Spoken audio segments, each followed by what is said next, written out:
نحمده ونصلي على رسوله الكريم اما بعد فاعوذ باللہ من الشیطان الرجیم بسم اللہ الرحمن الرحیم وذروا ظاہر الاسم وباطنہ یا ایہا الذین آمنوا توبوا الی اللہ توبۃ نصوحا صدق اللہ العظیم۔ گناہ کسے کہتے ہیں؟ اللہ رب العزت کے حکم کے خلاف کوئی کام کرنا یا نبی علیہ السلام کی مبارک سنت کے خلاف کرنا یا دین میں کوئی نئی بات پیدا کرنا گناہ کہلاتا ہے۔ وہ گناہ انسان جسم کے ظاہری اعضاء سے کرے یا باطن سے، مثلا حسد، لالچ، بغض، کینہ، جھوٹ، غیبت اور بدخواہی وغیرہ کھلم کھلا کرے یا چھپ کر کرے، سب کچھ گناہوں میں داخل ہے اور اس کے چھوڑنے کا ہمیں حکم دیا گیا ہے۔ ارشاد باری تعالیٰ ہے وَذَرُوا ظَاهِرَ الْإِثْمِ وَبَاطِنَهُ، اور تم ظاہری اور باطنی دونوں قسم کے گناہ چھوڑ دو۔ گناہ کرنے کی چار وجوہات، عام طور پر گناہ کرنے کی چار وجوہات ہوتی ہیں اور اللہ رب العزت نے ان چاروں کا جواب قرآن کریم میں سمجھا دیا ہے۔ پہلی وجہ، گناہ کرتے وقت بندہ سوچتا ہے کہ مجھے کوئی نہیں دیکھ رہا۔ جب دل میں یہ احساس ہوتا ہے کہ مجھے کوئی نہیں دیکھ رہا تو انسان گناہ پر جرأت کرتا ہے۔ اللہ رب العزت نے قرآن کریم میں اس کا جواب بھی سمجھا دیا، فرمایا ان ربک لبالمرصاد، یقین رکھو تمہارا پروردگار سب کو نظر میں رکھے ہوئے ہے۔ مرصاد کہتے ہیں کہ جب شکاری کو شکار کے اوپر نشان لگانا ہوتا ہے تو نشان لگانے سے کچھ پہلے اتنا غور سے وہ شکار کو دیکھتا ہے کہ پلک بھی نہیں جھپکتا، سانس کو بھی روک لیتا ہے، ہماتن متوجہ ہو جاتا ہے۔ اس کیفیت کو مرصاد کہتے ہیں۔ مطلب یہ ہوا کہ تیرا رب تیری گھات میں لگا ہوا ہے، وہ تجھے اتنی غور سے دیکھ رہا ہے جیسے شکار کرنے والا اپنے شکار کو دیکھتا ہے۔ تمہیں اپنی باریک بینی سے واچ کیے جا رہے ہو، یہ سمجھا دیا تاکہ دماغ میں یہ نہ رہے کہ کوئی دیکھنے والا نہیں تھا۔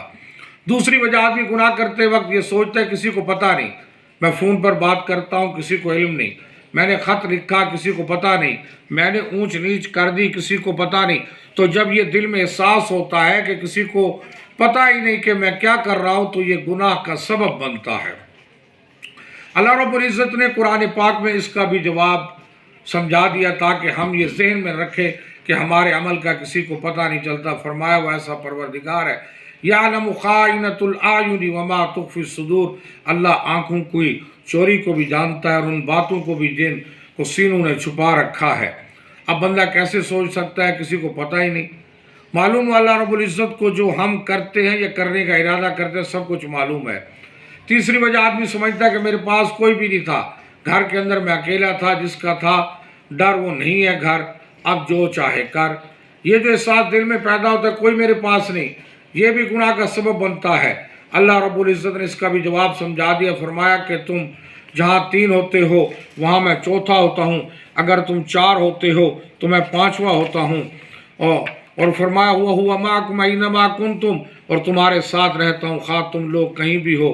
چوتھی وجہ، بندہ جب یہ سمجھتا ہے کہ کوئی میرا کچھ نہیں بگاڑ سکتا تو یہ بات گناہ کا سبب بنتی ہے۔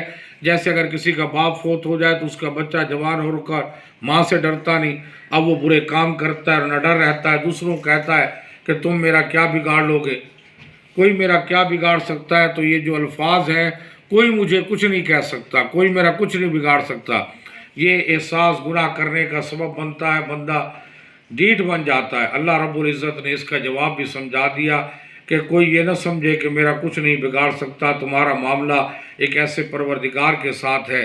ان اخذہ علیم شدید، واقعی اس کی پکڑ بڑی دردناک، بڑی سخت ہے۔ ایک اور جگہ فرمایا فصبح علیہم ربک صوت عذاب، چنانچہ تمہارا پروردگار نے ان پر عذاب کا کوڑا برسا دیا۔ ایک اور جگہ فرمایا ولا یوثق وثاقہ احد، اور نہ اس کے جکڑنے کی طرح کوئی جکڑنے والا ہوگا بنی اسرائیل کو۔ ایک جگہ فرمایا فإنی أعذبہ عذابا لا أعذبہ أحدا من العالمین، لیکن اس کے بعد تم میں سے جو شخص بھی کفر کرے گا اس کو میں ایسی سزا دوں گا جو دنیا جہاں کے کسی بھی شخص کو نہیں دوں گا۔ لہٰذا اس کا بھی جواب سمجھا دیا کہ کوئی یہ نہ سمجھے میرا کوئی کچھ نہیں بگاڑ سکتا، تو وَذَرُوا ظَاهِرَ الْإِثْمِ وَبَاطِنَهُ، تو ہمیں ہر قسم کے گناہوں کو چھوڑ دینا چاہیے، چاہے وہ ہم کھلم کھلا کرتے یا چھپ کر کرتے ہیں۔ وَمَا عَلَيْنَا إِلَّا الْبَلَاغُ۔